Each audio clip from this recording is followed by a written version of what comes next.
Assalamualaikum warahmatullahi wabarakatuh.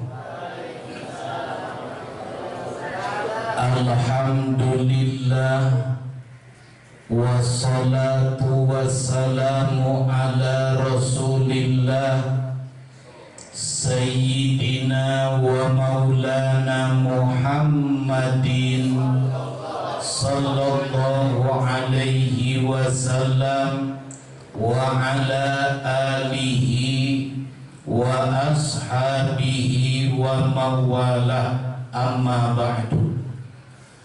Yang sama-sama kita muliakan dan kita doakan guru kita, panutan kita, penerang dan penuntun kita semua, Fadilatul Habib Umar Rafiq bin Ali bin Al bin Hamid, yang sama-sama kita doakan dan kita muliakan Fadilatul Habib Abdullah bin Farid bin Syekh Abu Bakar bin Salim, yang sama-sama kita muliakan dan kita doakan Al-Habib Tahir bin Mustafa bin Syihab, yang sama-sama kita muliakan dan kita doakan Al-Habib Reza Al-Munawar,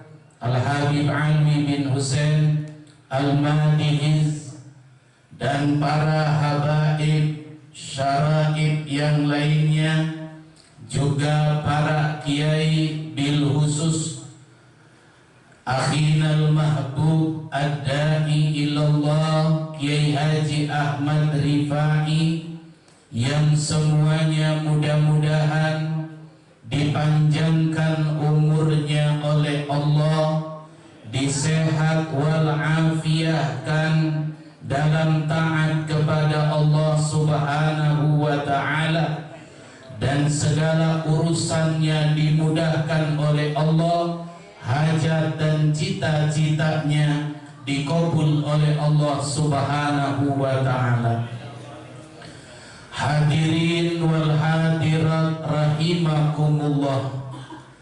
Dari tadi kita sudah mendengar dari guru-guru kita tentang keutamaan bersolawat atas Nabi dan berakhlak sebagaimana akhlak yang dicontohkan oleh baginda Rasulullah sallallahu alaihi wasallam. Dan perlu kita ketahui, baginda Rasulullah sallallahu alaihi wasallam adalah satu-satunya pemimpin yang besar jiwanya, pemimpin dunia akhirat, pemimpin zahir dan batin, pemimpin yang kedudukannya tinggi di sisi Allah Subhanahu wa ta'ala, sehingga tidak ada satu orang pun yang mampu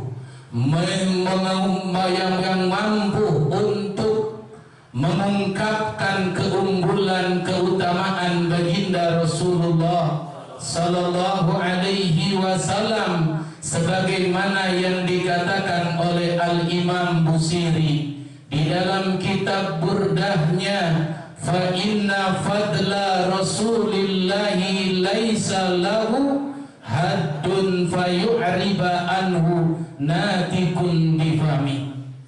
Karena sesungguhnya keutamaan baginda Rasulullah sallallahu alaihi wasallam tidak ada batasnya, sehingga tidak ada seorang pun yang mampu mengungkapkan dengan kata-kata. Dan diperkuat oleh Al-Imam Ali bin Husain bin Muhammad bin Husain Al-Habsyi di dalam kitab Simtud Durrarnya, wa in kanatil al-sunu la tafi bi usri mi'syari awsafi dalikal mawsuf. Di situ Al-Imam Ali bin Muhammad bin Husain Al-Habsyi, beliau mengatakan tidak ada lisan, satu lisan pun yang mampu mensifati baginda Rasulullah sallallahu alaihi wasallam kecuali hanya 1/10 dari koma 1/10. Hanya sedikit dari yang sangat sedikit, saking agungnya dan mulianya kedudukan baginda Rasulullah sallallahu alaihi wasallam.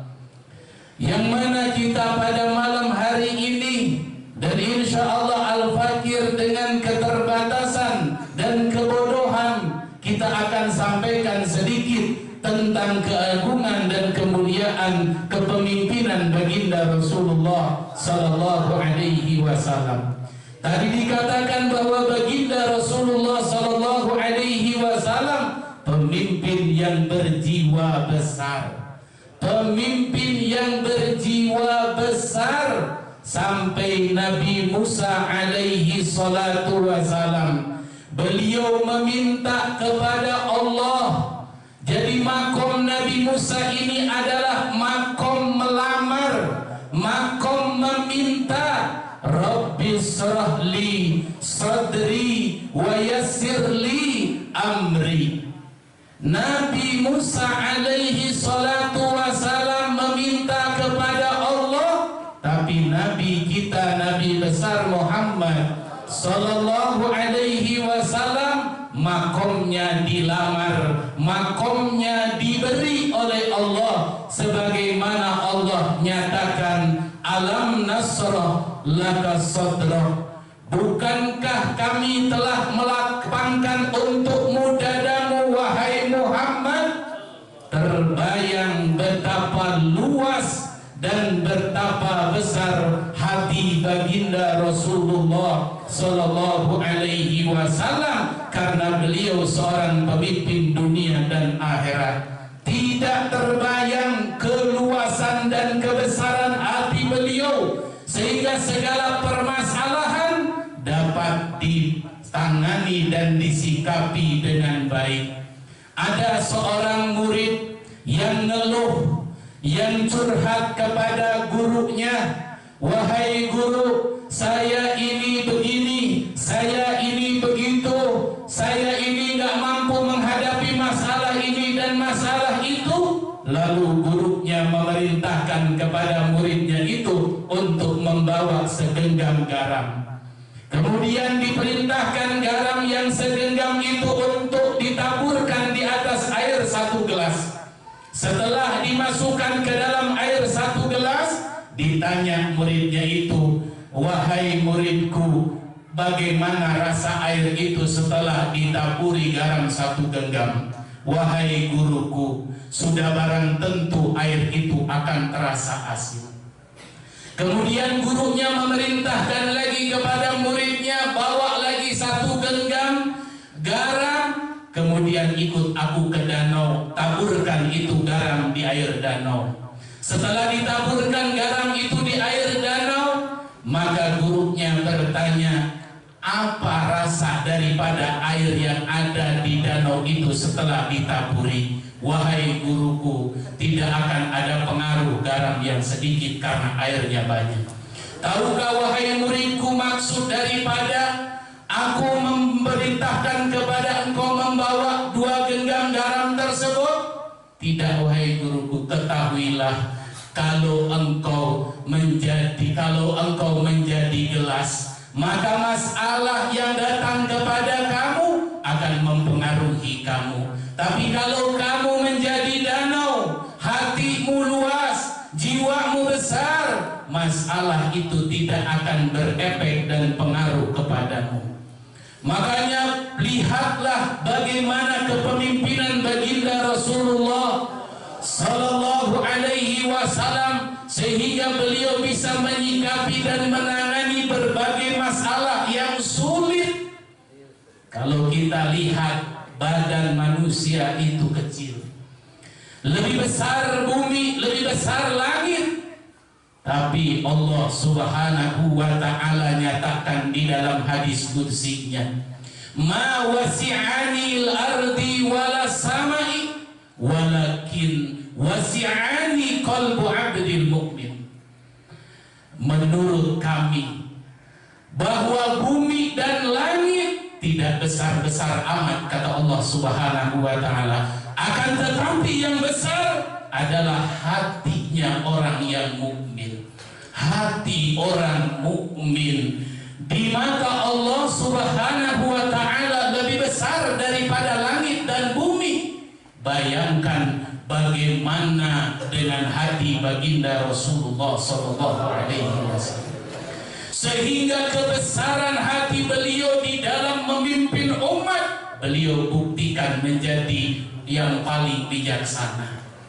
Ketika beliau wafat, dikatakan oleh Siti Aisyah radhiyallahu taala anha, semoga Allah meridainya dan kita mendapatkan keberkahannya, bahwa baju perangnya baginda Rasulullah sallallahu alaihi wasallam marhunah inda Yahudi, digadaikan kepada orang Yahudi. Kenapa baginda Rasulullah sallallahu alaihi wasallam tidak menggadaikan baju perangnya kepada sahabat-sahabatnya?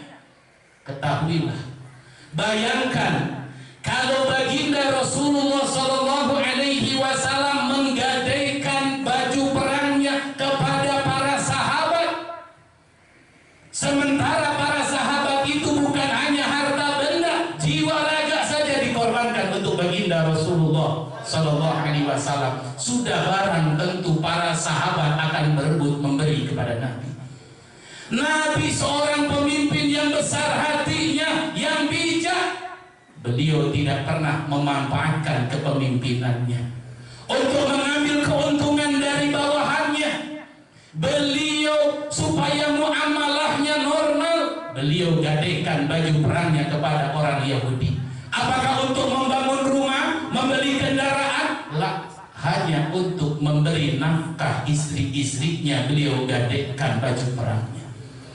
Di lain waktu baginda Rasulullah sallallahu alaihi wasallam mententeng, menjinjing belanjaan, beliau belanja sendiri, dilihat oleh sahabat. Sahabat memburu, bawaan Nabi ya Rasulullah, biar saya yang bawa. Apa kata Nabi? La, sahibu syai' ahaqqu bihamdi. Pemilik barang lebih berhak untuk membawanya. Inilah pemimpin yang jiwanya besar dan bijak kepada bawahannya. Dan kita mengenal ada sahabat Nabi Ashabus Sufah. Di antara 60 Ashabus Sufah ada sahabat yang bernama Sayyidina Rabi'ah bin Ka'ab. Rabi'ah bin Ka'ab ini ketika pandangan pertama dengan baginda Rasulullah sallallahu alaihi wasallam, beliau langsung jatuh cinta. Bahkan beliau menjadi pendamping baginda Rasulullah sallallahu alaihi wasallam. Di mana saja Nabi ada, di situ ada Rabi'ah bin Ka'ab. Sampai waktu-waktunya dihabiskan untuk melayani baginda Rasulullah sallallahu alaihi wasallam. Dipanggil oleh Nabi karena Nabi seorang pemimpin yang besar hatinya. Beliau bijak, di mana ada orang yang berbuat baik kepada beliau, beliau selalu balas dengan yang lebih baik lagi. Ya Rabi'ah bin Ka'ab, salam. Wahai Rabi'ah bin Ka'ab, ngomong, minta apa? Sayyidina Rabi'ah bin Ka'ab ini tawaran Nabi, tidak ada kesempatan lagi selain ini. Ini tawaran besar. Nabi jangankan menawar, orang yang minta. Dalam kamus hidup Nabi tidak pernah ada pakolala. Jangankan baginda Rasulullah, cicitnya baginda Rasulullah sallallahu alaihi wasallam, Imam Ali Zainal Abidin Ibn al-Husain, yang para habaib di depan kita tersambung nasabnya kepada beliau. Beliau itu dalam kamus hidupnya tidak pernah berkata la. Sehingga dikatakan di dalam syairan Imam Farazdak, semoga Allah merahmatinya dan kita mendapatkan keberkahannya. Ma qala la qattun illa bitasyahudihi laula at-tasyahuduhu laul kanat laquhu na'am. Ini Imam Ali bin Imam ini adalah Imam Ali Zainal Abidin. Beliau tidak pernah berkata la sama sekali kalau tidak atau selain pada tasyahud atau pada syahadat. Seandainya atau jikalau tidak karena tasyahud, maka beliau akan mengganti kamuslah itu dengan na'am, tidak itu dengan iya. Ini adalah yang dicontohkan oleh baginda Rasulullah SAW. Sehingga ada dua riwayat. Sayyidina Rabi'ah bin Ka'ab, ada yang mengatakan riwayat yang pertama langsung menjawab, ada yang riwayat yang kedua beliau berkata, amhilni salah satu ayam ya Rasulullah, kasih waktu saya 3 hari. Karena ini permintaan yang besar, tawaran yang besar. Setelah beliau dipikir-pikir, tadinya beliau mikir minta dunia, tapi dunia itu akan membuat binasa, akan membuat kehancuran, dilaknat oleh Allah. Akhirnya beliau minta akhirat. Ya Rasulullah, sekarang saya sudah siap. Apa yang kamu minta? As'aluka murafaqataka fil jannah. Aku meminta berdampingan, bersanding denganmu ya Rasulullah di surganya Allah Subhanahu wa ta'ala. Kamu tidak ada permintaan lain? Tidak ada ya Rasulullah. Sampai beliau minta yang luar biasa ini, dan ini diperintahkan. Dan kita dalam mahalul qiyam sering berdoa yang memang tinggi doa kita. Rabbi balikna bijahi bijiwari khairah. Ini permintaan kita kepada Allah Subhanahu wa ta'ala agar kita berdampingan dengan baginda Rasulullah sallallahu alaihi wasallam. Apa kata Nabi? Ya Ka'ab, ya Rabi'ah bin Ka'ab, a'inni ala nafsika bi kasrati sujud. Tolong untuk meluluskan, untuk melancarkan keinginanmu dengan memperbanyak sujud kepada Allah Subhanahu wa ta'ala. Hadirin yang dimuliakan oleh Allah. Terakhir hadis, Nabi Shallallahu Alaihi Wasallam adalah pemimpin yang akan habis-habisan memperjuangkan keselamatan kita. Ini keuntungan kita. Makanya jangan terpisah dari majelisnya Rasulullah Shallallahu Alaihi Wasallam. Dan kalau besok kita di hari kiamat, ketika ditimbang, di situ Nabi nongkrongin kita, jangan khawatir, kita akan selamat. Nabi Sallallahu Alaihi Wasallam bersabda, man qada li akhihil muslim hajatan kuntu waqifan inda mizanihi fa in raja wa illa syafa'atullah. Barang siapa yang memenuhi hajat saudaranya yang muslim, aku, kata Nabi, akan nongkrong di depan mizannya. Jikalau amal perbuatan kebaikannya unggul, aman, aku gak turun tangan. Tapi kalau amal kejelekannya yang unggul, kebaikannya kurang, aku akan memberi pertolongan kepadanya. Ini yang dibantu, yang kita tolong adalah orang muslim biasa. Bagaimana kalau cucu keturunannya baginda Rasulullah? Bagaimana kalau para habaib dan saraib yang kita bantu? Idkhalus surur ala qalbil mu'min khairun min ibadati sittina sana. Baru kepada orang mukmin, bagaimana yang kalau yang digembirakannya itu cucu baginda Rasulullah. Mudah-mudahan hadirnya kita, membantunya kita, menolongnya kita, menopangnya kita, kepada guru-guru kita dari darahnya baginda Rasulullah SAW, ini membuahkan keistimewaan di hadapan Allah Subhanahu wa ta'ala. Itu yang bisa Al-Fakir sampaikan. Wal afu minkum, wassalamualaikum warahmatullahi wabarakatuh.